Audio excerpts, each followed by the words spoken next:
हिंदू उत्तराधिकार कायदा अर्थात हिंदू सक्सेशन ऍक्ट आणि त्यातील सहहिस्सेदाराची जागा प्राधान्याने खरेदी करण्याचा सहहिस्सेदारांचा हक्क ही एक अत्यंत महत्वाची आणि मूलभूत कायदेशीर संकल्पना आहे. परंतु दुर्दैवाने इतर महत्वाच्या संकल्पनेप्रमाणेच या संकल्पनेसंदर्भात सुद्धा समज कमी आणि गैरसमज जास्त अशी आपली दुर्दैवी अवस्था आहे. मग प्राधान्यक्रमाने खरेदीचा अधिकार नेमका कोणत्या तरतुदीत आहे? त्याची व्याप्ती काय? तो कोणाला आहे, कोणाला नाही? या संदर्भात सर्वोच्च न्यायालयाने नुकताच एक अत्यंत महत्त्वाचा निकाल दिलेला आहे. या प्रकरणात झालं काय होतं? तर सहहिस्सेदारांपैकी काही सहहिस्सेदारांनी त्यांची मालमत्ता किंवा त्यांच्या हक्क आणि हिश्श्याची मालमत्ता त्रयस्थांना विक्री केली होती आणि त्या विक्रीला या प्राधान्यक्रमाने खरेदीच्या अधिकाराच्या आधारावर म्हणजेच राईट ऑफ प्रिएम्पशनच्या आधारावर दावा दाखल करून आव्हान देण्यात आलं आणि हे प्रकरण सरतेशेवटी सर्वोच्च न्यायालयामध्ये पोहोचलं. तर सर्वोच्च न्यायालय या निकालात काय म्हणतं? या प्रकरणातील संक्षिप्त परंतु अत्यंत महत्वाचा प्रश्न असा आहे की हिंदू उत्तराधिकार मधील कलम 22 हे शेतजमिनीला लागू होते का? आमच्या मते आत्मप्रकाश प्रकरणातील निर्णयाचा आधार घेऊन प्रिएम्पशन म्हणजेच प्राधान्याने खरेदी करण्याचा हक्क ही संकल्पनाच असंवैधानिक आहे असा निष्कर्ष काढणे म्हणजे त्या निर्णयातील निरीक्षणांचा अतिविस्तारित आणि चुकीचा अर्थ लावणे होय. आता त्या निकालातले निरीक्षण काय आहेत? तर रक्तसंबंधांवर आधारित प्रिएम्पशनचा हक्क हा सरंजामशाही काळातील अवशेष आहे. तो संविधानाच्या तत्वांशी पूर्णतः विसंगत आहे. तो आधुनिक विचारसरणीशी सुसंगत नाही. सुमारे 25 वर्षांपूर्वी ज्या कारणांमुळे या हक्काला मान्यता देण्यात आली होती, जसे की ग्रामीण समाजाची एकात्मता टिकवणे, कुटुंब व्यवस्थेची सलगता राखणे आणि वारसा हक्काच्या सिद्धांताचे संरक्षण करणे, ती कारणे आजच्या काळात अप्रासंगिक ठरलेली आहेत. ही निरीक्षणं आहेत आत्मप्रकाश या खटल्याच्या निकालातली. आता या निरीक्षणांचा असा अर्थ काढणे की प्रिएम्पशनची संकल्पनाच असंवैधानिक ठरवण्यात आली आहे, हा त्या उताराचा पूर्णपणे चुकीचा अर्थ लावल्यासारखं होईल. दुसऱ्या शब्दात सांगायचे झाले तर हिंदू उत्तराधिकार कलम 22च्या घटनात्मक वैधतेला केव्हाही आव्हान देण्यात आलेले नसताना कोणत्याही न्यायालयाला हे कलम अंमलात आणता येणार नाही असा म्हणण्याचा प्रश्नच उद्भवत नाही. अपीलकर्त्यांनी असा युक्तिवाद केला की एकंदर आपल्या संविधानात मधील ज्या तरतुदी आहेत, विशेषतः कायदा करण्याच्या अधिकाराच्या ज्या तरतुदी आहेत, यांच्या पार्श्वभूमीवर संसदेला शेतीच्या जमिनी संदर्भात हिंदू उत्तराधिकार कायदा कलम 22 ची तरतूद करण्याचा कायदेशीर अधिकार नव्हता. मात्र आमच्या विचारानुसार हा युक्तिवाद कलम 22 चे स्वरूप आणि उद्देश याबाबत मूलभूत गैरसमजुतीवर आधारलेला असल्यामुळे तो स्वीकारता येणार नाही. कलम 22 हा हक्क संयुक्तपणे मालमत्ता विकत घेतलेल्या सहमालकांमध्ये लागू होत नाही. तसेच ज्यांच्यात वारसा हक्काचे नाते नाही अशा व्यक्तींमध्येही तो लागू होत नाही.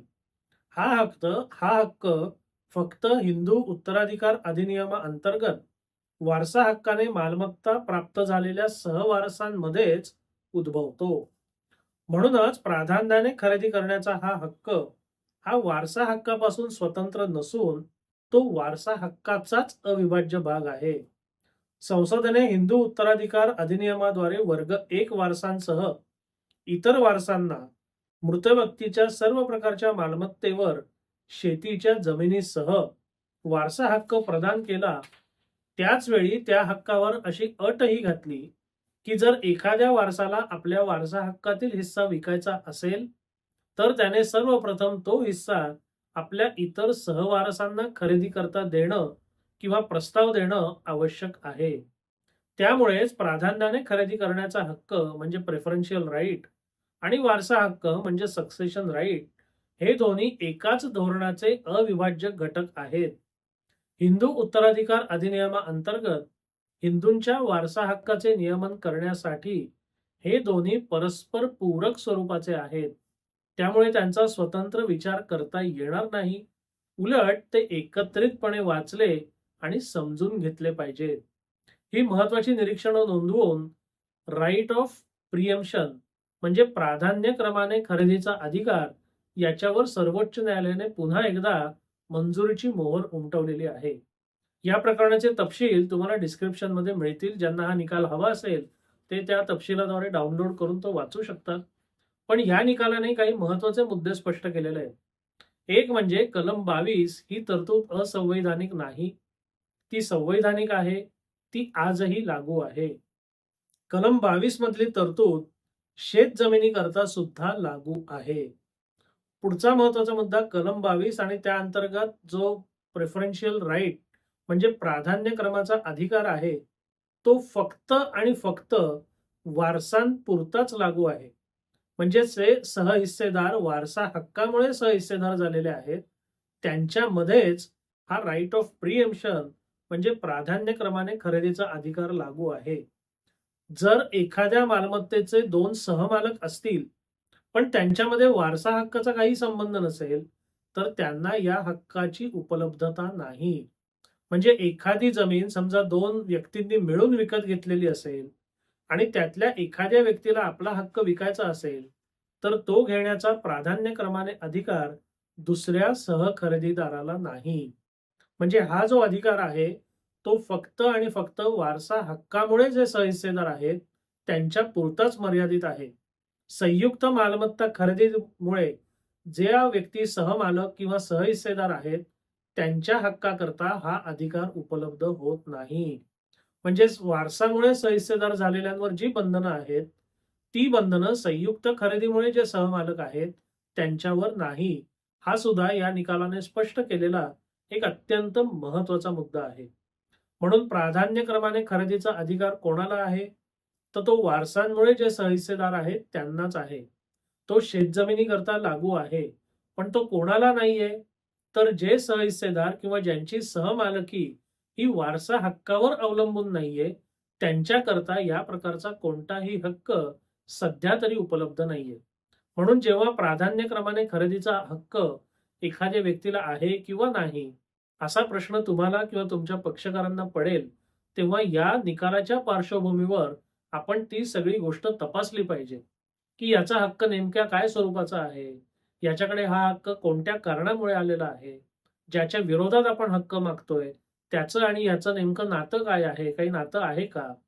या सगळ्या प्रश्नांची उत्तरं जोवर आपल्याला मिळत नाहीत, तोवर एखाद्या व्यक्तीला राइट ऑफ प्रिएम्पशन म्हणजे प्राधान्यक्रमाने अधिकार आहे का नाही, या निष्कर्षापर्यंत आपण पोहोचू शकणार नाही.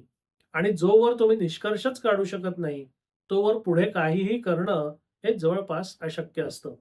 म्हणून कोणत्याही गोष्टीबाबत कायदेशीर कार्यवाही करण्यापूर्वी या आणि अशा महत्त्वाच्या प्रश्नांची उकल किंवा उत्तरं आपल्यापुढे असली पाहिजेत.